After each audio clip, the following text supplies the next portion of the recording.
Declan Rice mengambil posisi tegas terkait kontroversi transfer Noni Madueke ke Arsenal. Pemain sayap yang sebelumnya membela Chelsea itu didatangkan dengan harga 48,5 juta pounds, namun kehadirannya langsung mendapat penolakan dari sebagian besar fans. Lebih dari 5.000 pendukung Arsenal menandatangani petisi penolakan, menciptakan suasana kurang kondusif menjelang dimulainya musim baru. Meski begitu, Kapten Timnas Inggris tersebut memilih melihat situasi ini dari sisi lain, menilai kualitas dan kepribadian Madueke secara positif. Seusai laga pramusim melawan AC Milan di Singapura, Rice menyampaikan dukungan penuhnya kepada pemain baru itu. Ia bahkan mengungkapkan, telah mengirimkan surat sambutan secara pribadi sebagai wujud solidaritas. Secara terbuka, Rice menyatakan ketidaksepakatannya terhadap reaksi keras dari para fans atas transfer tersebut. Menurutnya, Madueke yang masih muda, memiliki potensi besar dan semangat tinggi untuk menunjukkan kemampuannya. Musim lalu menjadi salah satu periode paling kelam dalam sejarah modern Manchester United. Mengakhiri musim di peringkat ke-15, merupakan hasil terburuk klub sejak terdegradasi pada tahun 1974. Kekalahan di final Liga Eropa melawan Tottenham semakin menambah derita bagi tim. Rentetan kegagalan ini meninggalkan dampak psikologis yang mendalam bagi seluruh komponen klub. Mason Mount, yang didatangkan dari Chelsea dengan bandrol 60 juta pounds, juga turut merasakan kepedihan musim itu. Cedera yang dialaminya membuat kontribusinya bagi tim menjadi terbatas. Kini, di bawah asuhan Ruben Amorim, gelandang berusia 26 tahun tersebut memandang masa depan dengan harapan baru. Ia bertekad membayar kegagalan musim lalu. Seluruh musim itu sangat berat, ujar Mount dalam wawancara terbarunya. Tapi sekarang, kami memulai dari awal. Kami menyadari musim kemarin jauh dari harapan, dan saat ini adalah momen untuk bangkit. AC Milan kembali mengambil langkah serius dalam upaya mendatangkan gelandang milik klub Brugge, Ardon Jashari. Klub asal Italia tersebut dikabarkan telah menyiapkan proposal baru yang diyakini akan menjadi elemen kunci untuk mewujudkan transfer ini. Dalam tawaran terbarunya, Rossoneri menaikkan nilai transfer pasti menjadi 35 juta euro, sebuah angka yang sesuai dengan permintaan awal yang secara konsisten diajukan oleh manajemen klub Brugge sejak awal negosiasi. Meskipun total nilai investasi yang diajukan Milan tidak jauh berbeda dibanding proposal sebelumnya, perbedaan utama terletak pada skema pembayaran yang kini disusun lebih menarik dan fleksibel bagi pihak klub Belgia. Struktur baru ini dirancang untuk memberikan keuntungan finansial jangka pendek bagi Brugge, sekaligus mengurangi risiko dalam kesepakatan. Langkah strategis ini menunjukkan kecermatan Milan dalam melakukan negosiasi, dan membuat manajemen klub sangat percaya diri. Proses transfer Ademola Lookman ke Inter Milan kini memasuki tahap krusial. Klub asal Milan tersebut disebut telah mengantongi dana tambahan untuk meningkatkan penawaran mereka kepada Atalanta.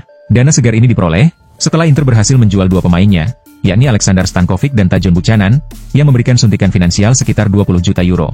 Dengan tambahan dana tersebut, Inter kini berada dalam posisi yang lebih kuat untuk meyakinkan Atalanta agar bersedia melepas Lookman. Sebelumnya, tawaran senilai 40 juta euro yang diajukan Inter belum cukup untuk mencapai kesepakatan. Namun, diyakini bahwa negosiasi bisa berujung positif jika Inter menaikkan penawaran menjadi 45 juta euro, dengan kemungkinan tambahan bonus sebesar 5 juta euro untuk mempermanis kesepakatan.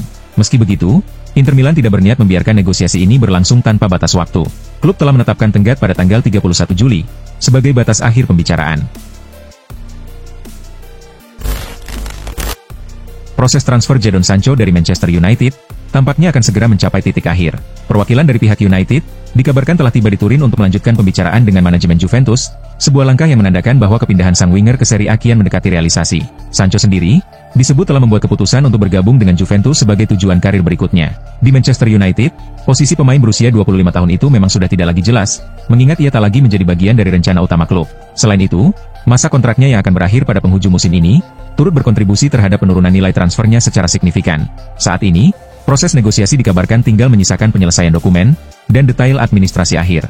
Semua pihak yang terlibat, baik Manchester United, Juventus, maupun perwakilan Sancho, disebut berkomitmen untuk menyelesaikan kesepakatan ini dengan lancar dan tanpa hambatan, seiring dengan semakin dekatnya kesepakatan final. Real Madrid merampungkan kesepakatan transfer Endrick dari Palmeiras pada tahun 2022, dengan nilai mencapai 72 juta euro. Sesuai perjanjian, sang pemain resmi menjadi bagian dari skuad Los Blancos pada musim panas 2024, tepat setelah ia menginjak usia 18 tahun. Namun, musim pertamanya di Spanyol tidak berjalan sesuai harapan, dan belum mampu menampilkan performa terbaiknya dalam skema taktik pelatih sebelumnya. Keadaan menjadi semakin sulit bagi pemain muda asal Brasil itu, setelah ia mengalami cedera hamstring dalam laga penutup musim, saat melawan Real Sociedad. Cedera tersebut memaksanya absen dari ajang Piala Dunia antar klub 2025, sebuah turnamen penting yang seharusnya bisa menjadi ajang pembuktian dirinya di hadapan pelatih anyar, Xabi Alonso. Meskipun performanya masih belum konsisten dan kondisi fisiknya belum sepenuhnya pulih, laporan dari ESPN menyebut bahwa Endrick tetap berkomitmen untuk bertahan di Real Madrid. Ia tidak mempertimbangkan opsi untuk dipinjamkan ke klub lain, karena prioritas utamanya adalah membuktikan diri di Real Madrid.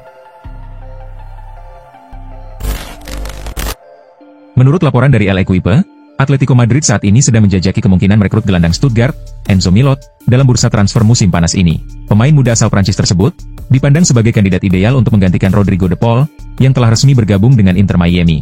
Ketertarikan Atletico terhadap Milot cukup serius, namun mereka tidak menjadi satu-satunya klub yang mengincar sang pemain.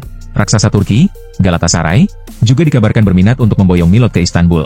Selain itu, sejumlah klub Bundesliga pun turut memantau situasinya, mengindikasikan bahwa perebutan tanda tangan sang gelandang akan berlangsung sengit. Dalam situasi seperti ini, Atletico Madrid perlu bergerak cepat dan menyusun tawaran yang kompetitif, agar bisa memenangkan persaingan dan mengamankan jasa Milot sebelum jendela transfer ditutup. Nasib kurang beruntung dialami Marc Guiu sejak bergabung dengan Chelsea. Penyerang muda berusia 19 tahun itu hanya tampil dalam 3 pertandingan Liga Inggris selama musim 2024-2025, yang juga merupakan musim perdananya bersama The Blues. Meski diganjar gaji sebesar 50.000 pounds per pekan, Guiu belum mampu mencetak 1 gol pun di kompetisi domestik. Minimnya menit bermain dan lebih sering duduk di bangku cadangan, membuat Guiu mulai mempertimbangkan untuk meninggalkan Stamford Bridge. Menurut laporan pakar transfer asal Italia, Fabrizio Romano, Chelsea berencana meminjamkan sang pemain ke klub lain pada bursa transfer musim panas 2025. Namun, peminjaman tersebut tidak akan disertai opsi pembelian permanen. Masih dari sumber yang sama, Chelsea disebut lebih memprioritaskan peminjaman Guiu ke klub sesama peserta Premier League. Tujuannya adalah agar lulusan Akademi La Masia itu bisa beradaptasi lebih baik dengan gaya permainan dan intensitas kompetisi di Liga Inggris.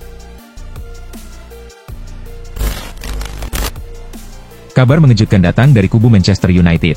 Bek berpengalaman mereka, Luke Shaw, dikabarkan tengah mempertimbangkan untuk meninggalkan Old Trafford setelah lebih dari 10 tahun berseragam setan merah. Keputusan Shaw ini didasari oleh alasan yang cukup kuat. Saat ini, posisinya di tim utama tidak lagi seaman seperti musim-musim sebelumnya. Ia harus bersaing ketat dengan Diogo Dalot, rekrutan anyar Patrick Dorgu, serta bek muda potensial, Diego Leon. Bahkan, Dorgu disebut-sebut sebagai kandidat kuat untuk mengisi posisi bek sayap utama. Pelatih Ruben Amorim pun menunjukkan kekagumannya terhadap Diego Leon, terutama setelah performa apik pemain berusia 18 tahun itu di laga pramusim melawan Leeds. Meski Amorim belum berniat langsung melepas Shaw, pihak klub tampaknya tidak akan menahan jika sang bek memutuskan untuk pergi, apalagi mengingat riwayat cederanya yang cukup sering. Masa depan Vinicius Junior di Real Madrid kembali menjadi bahan pembicaraan, meskipun kontraknya masih aktif hingga 2 tahun ke depan. Pemain asal Brasil itu memang menarik minat sejumlah klub dari Arab Saudi. Kendati demikian, Vinicius telah beberapa kali menegaskan niatnya untuk tetap bertahan di Santiago Bernabeu. Namun, komitmennya itu belum diikuti dengan tindakan nyata. Proses negosiasi perpanjangan kontraknya justru mandek di tengah jalan.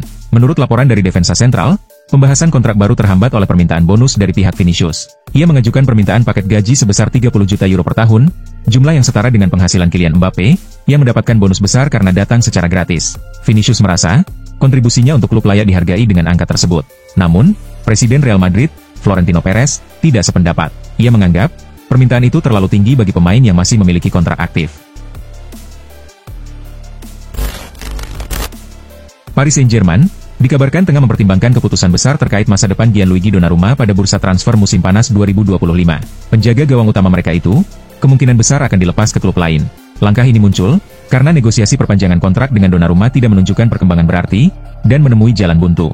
PSG tak ingin mengambil risiko kehilangan kiper andalan timnas Italia itu secara cuma-cuma saat kontraknya habis di akhir musim mendatang. Manajemen klub disebut merasa frustrasi dengan stagnasi dalam pembicaraan kontrak baru. Pengalaman pahit ketika Kylian Mbappe hengkang secara gratis menjadi pelajaran berharga yang ingin mereka hindari terulang. Karena itu, menjual Donnarumma pada musim panas ini dinilai sebagai solusi paling logis agar klub tetap mendapatkan keuntungan finansial. Juventus tengah menjalankan misi penting di bursa transfer musim panas ini, yaitu melepas Dusan Vlahovic ke klub lain. Namun berbeda dari pendekatan keras yang mereka terapkan terhadap Federico Chiesa pada musim panas lalu, kali ini manajemen memilih strategi yang lebih halus. Tahun lalu, Chiesa bersama sejumlah pemain lainnya secara terbuka disingkirkan dari skuad utama, agar segera meninggalkan klub. Langkah yang memang efektif, namun menimbulkan gesekan di ruang ganti dan merusak atmosfer tim. Kini, menurut laporan dari Football Italia, manajemen Juventus yang kini dipimpin oleh Damian Comoli, mengambil pendekatan yang lebih diplomatis. Vlahovic tetap dilibatkan dalam skuad utama, sementara klub secara hati-hati menunggu datangnya tawaran yang sesuai. Juventus berupaya menjaga stabilitas dan keharmonisan internal tim, sambil tetap fokus pada tujuan utama mereka, yakni menjual sang penyerang. Langkah ini bukan didasarkan pada sentimen atau relasi personal, melainkan sebagai bagian dari strategi manajemen yang lebih terencana dan minim konflik. Masa depan Alexander Isak di Newcastle semakin menjadi sorotan, menjelang berakhirnya jendela transfer musim panas 2025. Penyerang utama timnas Swedia itu dikabarkan tengah mempertimbangkan langkah besar dalam karir profesionalnya. Liverpool termasuk klub yang sejak awal menunjukkan minat besar terhadap Isak. Meskipun mereka sudah melakukan pendekatan, tawaran yang diajukan belum mampu menggoyahkan sikap Newcastle. Sementara itu, Al Hilal kini muncul sebagai pesaing serius dalam perburuan Isak. Menurut laporan Talksport, klub asal Arab Saudi tersebut siap mengajukan tawaran lebih dari 130 juta pound kepada Newcastle. Meski masih di bawah harga 150 juta pound yang dipatok The Magpies, nilai tersebut menunjukkan komitmen kuat Al Hilal untuk mendapatkan Isak. Selain itu, Newcastle disebut-sebut lebih bersedia melepas Isak keluar Eropa, dibandingkan menjualnya ke rival di Liga Inggris. Liverpool berhasil merekrut Hugo Ekitike dalam sebuah langkah transfer yang cukup mengejutkan banyak pihak. Penyerang muda asal Prancis itu, sebelumnya lebih santer dikabarkan akan merapat ke Newcastle United, yang tampak menjadi tujuan utamanya. Namun, segalanya berubah setelah Arne Slot melakukan panggilan langsung kepada sang pemain. Dalam percakapan tersebut, Slot menjelaskan visi dan filosofi permainan yang sangat sejalan dengan gaya bermain Ekitike. Penjelasan dari Slot diakini menjadi faktor kunci yang meyakinkan Ekitike untuk memilih Liverpool. Tak lama setelah komunikasi itu, The Reds langsung bergerak cepat menyelesaikan negosiasi dengan Eintracht Frankfurt. Nilai transfernya dilaporkan bisa mencapai angka 79 juta pound sterling, termasuk berbagai tambahan bonus. Ekitike kini telah resmi menjadi bagian dari skuad Liverpool, dan langsung terbang ke Hong Kong untuk bergabung dengan tim yang sedang menjalani tur pramusim. Kabar kurang menggembirakan datang dari Camp Barcelona. Kiper andalan mereka, Marc-Andre ter Stegen, dipastikan harus kembali naik meja operasi untuk menjalani prosedur pada bagian punggungnya. Cedera yang dialami kiper asal Jerman itu belum sepenuhnya pulih dan terus menimbulkan ketidaknyamanan, terutama di bagian punggung bawah. Akibatnya, Ter Stegen harus menepi dari lapangan hijau selama kurang lebih 3 bulan ke depan. Dalam pernyataan resmi yang dirilis oleh pihak klub, disebutkan bahwa Ter Stegen dijadwalkan akan menjalani tindakan medis tersebut pada pekan depan. Operasi ini dilakukan sebagai langkah lanjutan untuk mengatasi masalah yang selama ini mengganggu performanya, dan mencegah kondisi yang lebih serius di masa mendatang. Absennya Ter Stegen menjadi pukulan bagi Barcelona yang tengah bersiap menghadapi padatnya jadwal kompetisi musim ini, termasuk di ajang La Liga dan Liga Champions. Manchester City secara resmi telah membawa pulang kiper muda asal Inggris, James Trafford, dari Burnley dengan nilai transfer yang dilaporkan mencapai 27 juta pound. Penjaga gawang berusia 21 tahun itu akan menandatangani kontrak berdurasi 5 tahun, lengkap dengan opsi perpanjangan selama 12 bulan. Trafford akan memperkuat sektor penjaga gawang City bersama Ederson dan Stefan Ortega di bawah Mistar Etihad Stadium. Trafford sendiri sejatinya merupakan produk asli Akademi Manchester City. Meski begitu, ia belum pernah tampil bersama tim utama, sebelum akhirnya dilepas ke Burnley pada Juni 2023 untuk mencari kesempatan bermain reguler. Keputusan untuk membawanya kembali ke Manchester diambil setelah City mengajukan tawaran yang menyamai proposal dari Newcastle United, yang sebelumnya menunjukkan ketertarikan serius terhadap sang kiper. Sudah menjadi rahasia umum bahwa Manchester United tengah membutuhkan penyerang baru.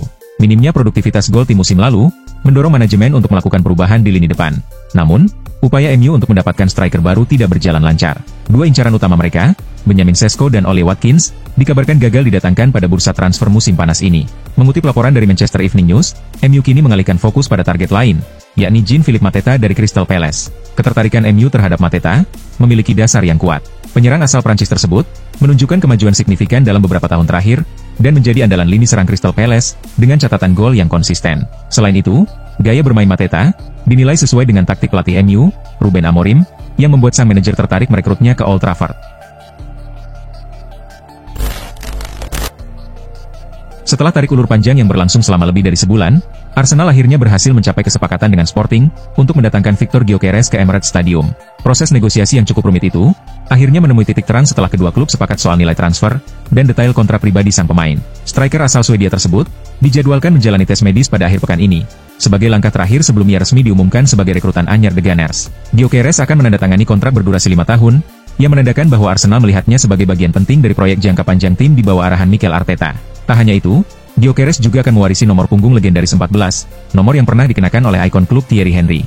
Penggunaan nomor bersejarah ini tentu membawa beban sekaligus kehormatan, serta menjadi sinyal bahwa Arsenal menaruh harapan besar pada sang penyerang. Sejak dibukanya jendela transfer, Darwin Núñez termasuk dalam daftar pemain yang direncanakan untuk dilepas oleh Liverpool. Di awal musim panas, Napoli sempat menjadi kandidat utama tujuan Núñez, namun klub Serie A tersebut akhirnya memilih merekrut penyerang lain untuk memperkuat lini depan mereka. Berdasarkan laporan eksklusif dari Give Me Sport, kemungkinan besar Núñez akan melanjutkan karirnya di Timur Tengah. Penyerang asal Uruguay itu disebut-sebut tengah mempertimbangkan tawaran dari klub Arab Saudi. Klub Saudi Pro League, Al Hilal, dilaporkan menjadi pihak yang paling serius mengincar tanda tangan Núñez. Setelah berpisah dengan Neymar awal tahun ini, klub kaya tersebut masih mencari sosok bintang baru untuk mengisi posisi penyerang. Núñez dianggap sebagai kandidat ideal untuk peran tersebut. Pihak manajemen Al Hilal disebut sangat berambisi untuk merekrut sang striker, dan siap mengambil langkah konkret demi mewujudkan transfer ini. Manchester United tengah menerima kabar yang cukup menarik terkait masa depan salah satu pemain muda andalan mereka, Alejandro Garnacho. Dalam bursa transfer musim panas kali ini, muncul minat baru dari salah satu raksasa Eropa terhadap sang winger. Menurut laporan dari ESPN, Garnacho berpotensi besar untuk melanjutkan karirnya di Jerman musim depan, setelah Bayern Munchen dikabarkan menunjukkan ketertarikan yang serius terhadapnya. Minat Bayern terhadap Garnacho bukan tanpa alasan. Klub asal Bavaria itu, saat ini tengah mengalami krisis di lini sayap, sehingga mereka aktif mencari pemain berkualitas untuk mengisi kekosongan tersebut. Garnacho dinilai sebagai profil pemain yang cocok untuk kebutuhan taktis mereka. Kabarnya, Bayern sudah mulai melakukan pendekatan resmi kepada Manchester United, dan membuka komunikasi awal terkait potensi transfer ini. Pihak di Rotten bahkan telah menyampaikan niat mereka secara langsung kepada manajemen MU.